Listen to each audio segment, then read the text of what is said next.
How will the Lakers use their final roster spots?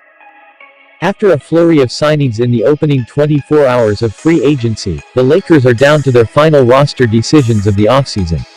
A flurry of signings in the opening 2 days of free agency saw the Lakers rapidly fill out nearly the entirety of their roster with a whole host of fresh faces.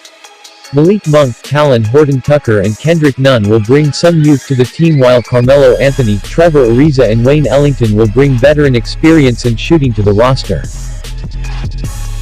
In barely 24 hours, the Lakers went from 5 players on the payroll to a rather well-rounded roster of 12 names, with only a few moves left to make. By waiving Alfonzo McKinney and his non-guaranteed deal, a not unexpected move, the Lakers opened up another roster spot that could be used on a win-now talent. As it stands, the Lakers will head into the season with some form of the following depth chart.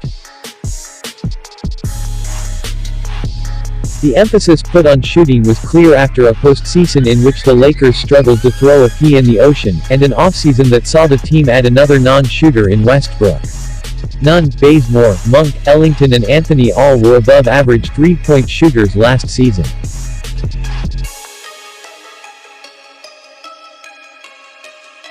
One of the formalities that will also take place in the coming hours or days will be the signing of Jared Dudley on a veteran's minimum. A team does not send a player to recruit someone like Westbrook and not include him in their plans for the future. That would leave the team with 2 open roster spots remaining. And after spending the taxpayer mid-level exception on Nunn, the Lakers can only offer veterans minimum deals. There are a few incumbent options that could return. Dennis Schroeder's free agent market evaporated more quickly than his production level in the playoffs, and he could return to the Lakers. However, one-year prove-it deals usually come on a new team, not with the team a player was already with. Wesley Matthews is also a free agent and certainly makes sense. A team can never have too much size on the wing, and Matthews was one of the few Lakers that acquitted themselves well late in the season. Matthews also spoke of a desire to run it back during his exit interview at season's end. Externally, there are some names that make sense as well. Andre Iguodala is a former client of general manager of Rob Pelinka. Danny Green is a former Laker, which seemingly gives him a leg up on other free agents this summer given the signings of Ariza, Ellington, Bazemore and Howard. Kelly Oubre struggled early in his tenure with the Warriors, but it's hard to imagine he would sign for a minimum deal in Los Angeles and not remain with the Warriors at that price. J.J. Redick is a veteran sharpshooter, but the Lakers already have 4 guards and Redick has expressed a desire to remain on the East Coast.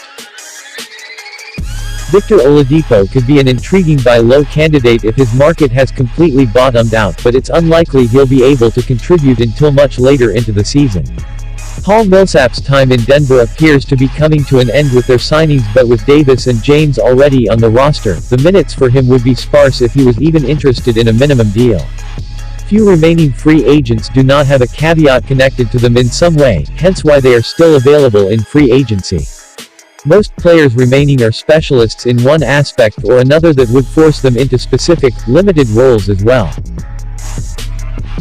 The most logical conclusion, then, would be to re-sign Dudley, bring back Matthews and head into the regular season with an open roster spot.